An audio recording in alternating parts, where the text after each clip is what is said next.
kita nih, umat muslim itu yang menyampaikan iman. Kalau ilmu itu yang menuntun. Nah, sama seperti Elia Miron, dia punya ilmu, itu kan yang menuntun.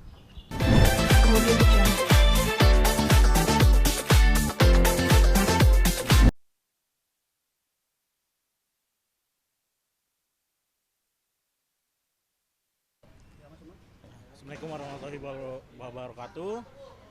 Salam sejahtera bagi kita semua. Sebelumnya terima kasih kepada rekan-rekan media yang telah hadir. Saya Maci Ahmad selaku kuasa hukum dari Bapak Herwanto. Hari ini memenuhi panggilan klarifikasi.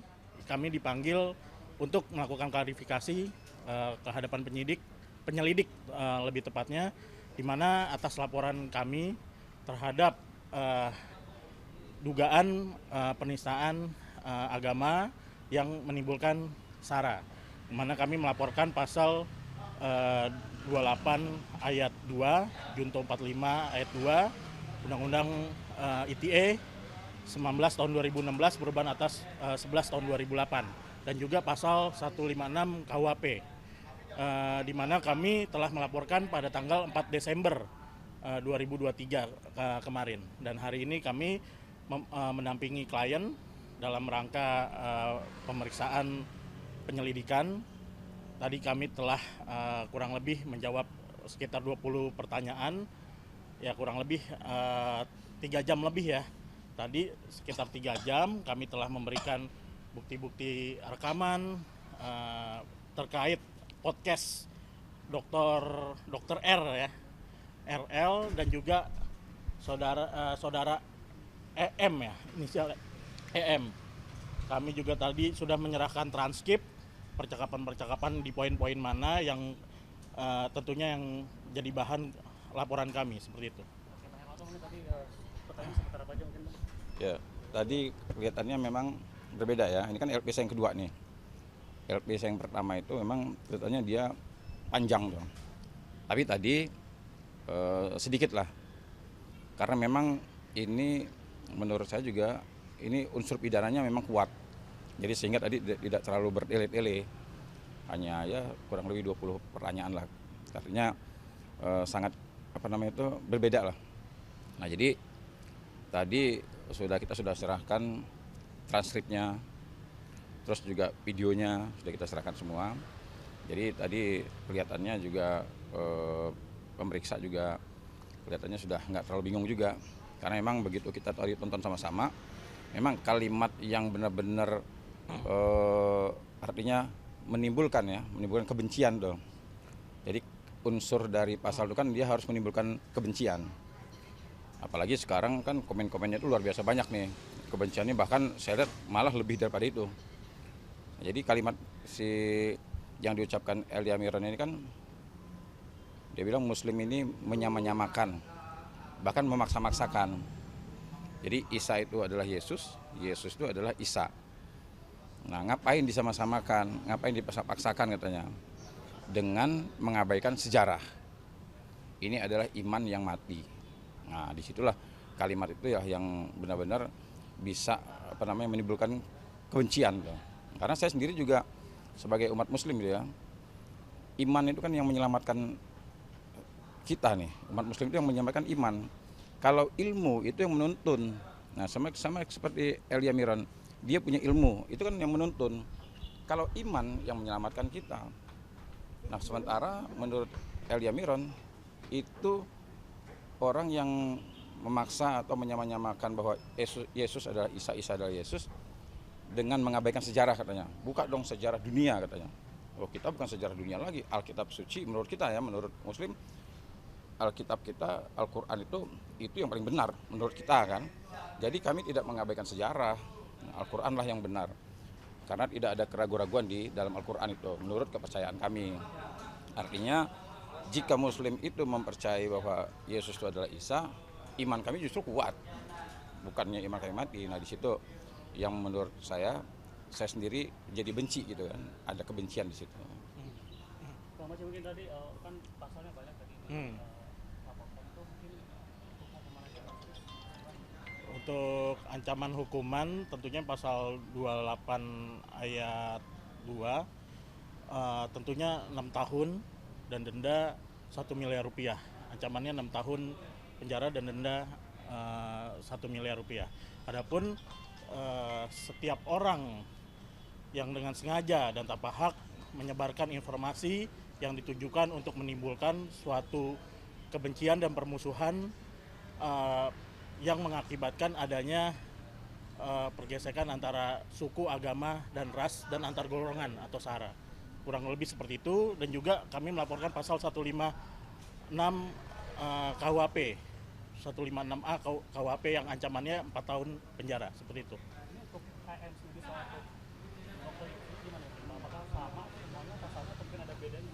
Ya, kalau pasal 28 ayat 2 Junto 45 ayat 2 Undang-Undang ITE kan itu dalam ranah transaksi elektronik kan, adanya penyebaran di media sosial dan media elektronik, dan itu ancamannya 6 tahun dan denda 1 miliar rupiah karena emang didistribusikan dan ditransmisikan di media elektronik seperti itu.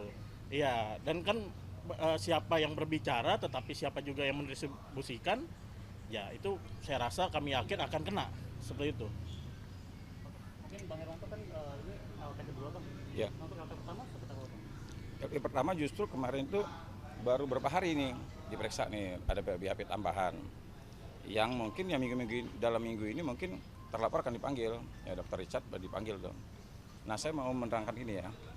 Jadi kan banyak orang bertanya nih sama saya juga, Bang, kesalahannya Dr. Richard itu di mana? Nah, kan yang menyimpulkan itu kan si Elia Miron kan. Nah, saya mau bahas nih, dulu tahun 1990 itu ada Arswendo Atmawiloto. Dia itu kalau nggak salah dia redaksi di salah satu tabloid. Nah, dia mengadakan jajak pendapat. Nah, zaman dulu masih pakai kartu pos tuh. Jadi siapa orang yang berpengaruh di Indonesia ini, di dunia kalau nggak salah. Jadi kartu pos itu dikirimkan tuh. Nah, kartu pos itu Nabi Muhammad tuh urutannya kalau nggak salah 11. Kalah sama Iwan Fals kalau nggak salah dia. Soeharto nomor pertama. Artinya jajak pendapat itu kan nggak salah kan, karena memang faktanya seperti itu. Dia dimasukkanlah ke tabloid itu. Nah, begitu dia dimasukkan, besoknya umat muslim marah. Akhirnya dia dilaporkan. Akhirnya dia dihukum 5 tahun. Nah, sama Richard Lee juga sama begitu. Artinya tanggung jawabnya di mana? Kalau di tabloid itu dia harus ada penyuntingan. Karena dia selaku redaksi. Nah, kalau kita di sekarang ini sudah media sosial sekarang ini harus ada editing. Nah, kalau seandainya semua yang dimasukkan itu mentah-mentah di-upload tuh, maka dia tidak mengediting tuh. Nah, inilah kesalahannya yang tadi seperti Bang Macit tadi bilang, pasal 28 ayat 2 itulah tadi. Jadi kenanya dia itu di pasal 28 ayat 2 itu karena dia mengupload tanpa editing. Nah, jadi biar orang selama ini kan termasuk juga Richard Lee juga sempat tuh ngomong begini, loh kan yang ngomong bukan saya, yang ngomong kan orang lain, bukan saya, kenapa saya harus dilaporkan? Nah ini kesalahan dia nih, karena dia tidak memahami itu. Nah, pasal 2, kalau kita mau pilah nih, pasal 28 ayat 2 itu sebenarnya yang dikenakan sama Richard Lee. 156A-nya bisa si Elia Miron. Nah, karena masing-masing punya peran sendiri gitu. Ini kan 2 LP, berarti apakah pasalnya nambah atau memang satu pasalnya jatuh gimana? Karena berbeda antara laporan yang pertama dan kedua. Kalau yang pertama kan mengenai Simsalabim kun fayakun mau jadi Tuhan dalam podcast, dan terlapornya pun berbeda, yang mengundang narasumbernya pun berbeda seperti itu. Ini laporan kami terhadap podcast yang kedua seperti itu. Dan ini sekarang Bang, kita telah bukti dari LP-nya ya, kita pertanggal 4 Desember kemarin, dan sekarang alhamdulillah dari Polda Metro Jaya sudah mengundang kami untuk klarifikasi terhadap laporan kami seperti itu. Ya. Kemarin kan sudah aksi damai, hasil demo di depan. Iya, Bang. Oke, ini itu belum ada tanggapan tapi sekarang Bang Hermanto. Kemarin sih saya ada yang hubungin, dia bilang kan, Bang, bukannya Richard Lee sudah minta maaf, dia bilang gitu kan. Terus juga sudah dihapus, enggak, podcastnya masih ada. Cuman yang dihapus sama dia itu di Instagram memang ada. Waktu itu kan dia setelah dia menghubungi Elia Miron kembali tuh yang tersebar di media sosial tuh, kan ada tuh voice note dia tersebar di media sosial tuh. Nah dia kan akan mengadakan lagi tuh dengan judul apakah Nabi Isa dan Yesus itu pribadi yang sama. Dia minta vote tuh. Nah, silahkan vote di page saya, dia bilang. Itu memang sudah banyak loh, tapi saya lihat memang kemarin sudah dihapus sama dia. Tapi kita sudah save tuh, sudah kita capture. Jadi artinya gini, nah ini kan ada upaya nih, ada upaya dari Richard Lee ini untuk menghilangkan barang bukti. Nah, seharusnya dia sudah tahu lah. Kan dia sering tuh saya lihat di media juga ngomong, tenang aja, saya lindungi kamu. Ada sederet pengacara ini, wah kan gaya dia kelihatannya kan, wah kelihatannya hebat lah. Saya pikir, wah Kita sudah amankan. iya, jadi artinya memang kalau ngelihat dari gaya bicara, idenya dia, kelihatannya kan dia ini udah pintar nih, udah hebat. Bahkan nanti sederet pengacara akan ini, bahkan dia berani tuh, saya lindungi kamu, saya akan ini kamu. Nah itu, nah saya rasa gini, nah kalau seandainya dia merasa bahwa dia tidak bersalah atau apalah, saya rasa dia tahulah apa yang dia harus lakukan. Jadi, atau saya tambahkan juga nih, LP1, LP2 kan. Nah, tadi juga ada pertanyaan bahwa menurut Abang apa sih tujuan dari Dr. Richard Lee ini? Kan sudah jelas tuh voice note-nya itu. Yang pertama viewers dia bilang, 3 juta viewers lebih. Sekarang malah 5 juta tuh. Artinya tujuan dia adalah cuan satu, karena viewers bicaranya. Yang kedua, memang sengaja menciptakan ujaran kebencian. Karena dia kasih tema kan langsung kan, udah kamu Elia kamu bahas saja masalah Nabi Isa dan Yesus. Nah, artinya secara spesifik dia kasih tema. Nah, untungnya memang ini kan tidak terjadi ya, karena sudah buru-buru dihapus dia. Nah, andai kata ini terjadi kan lebih kacau lagi. Padahal sudah tahu Elia Miron itu mengatakan bahwa oh beda dong katanya. Yesus ya Yesus, Isa ya Isa, orang lahirnya juga beda kok. Satu di bawah pohon kurma, satu di kandang domba. Nah, satu tempatnya di sini, satu tempatnya di sini, udah beda. Nah, andai kata diadu lagi kan makin seru lagi, makin hot lagi nih. Nah, artinya gini, memang tujuan dia ini memang sengaja cari cuan yang pada akhirnya bisa memecah belah kerukunan antar umat beragama. Iya, tadi kita sudah melampirkan bukti-bukti secara ini ya, di hadapan penyelidik ya, dari screenshot, dari video recorder, dan kita telah transkrip juga udah kita transkrip, seluruh isi podcast kita transkrip. Nah, tentunya itu nanti akan menjadi bukti dari tim penyelidik Polda Metro Jaya, dan juga tentunya nanti kita akan menghadirkan ahli-ahli juga gitu. Ya tentunya ahli agama, ahli TE, ahli bahasa, dan semuanya juga nanti untuk memperkuat laporan kami seperti itu. Mungkin proses selanjutnya ada lagi nggak? Kita belum tahu ya, karena kita juga tadi sudah mendapatkan undangan untuk di pemeriksaan klarifikasi terhadap klien saya di hari ini. Mungkin kita tunggu saja dari tim penyelidik untuk mengundang saksi-saksi yang lainnya seperti itu. Ya, karena ada memang yang sudah di-upload dia ke Instagram. Tadi saya cari, udah nggak ada lagi. Ya, artinya vote itu. Saya ada buktinya bahwa dia pernah upload itu. Nah, sekarang udah nggak ada lagi vote itu.